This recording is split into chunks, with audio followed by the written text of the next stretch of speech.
Follow along with me as I make this adorable kitchen decor out of a charcuterie board. So this is just stain. I'm staining on the front and the sides. Don't forget the edges.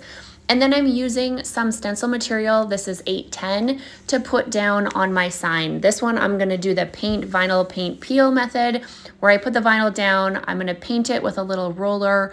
Then I will remove the vinyl so you can see the nice stain underneath. Again, don't forget to do the edges.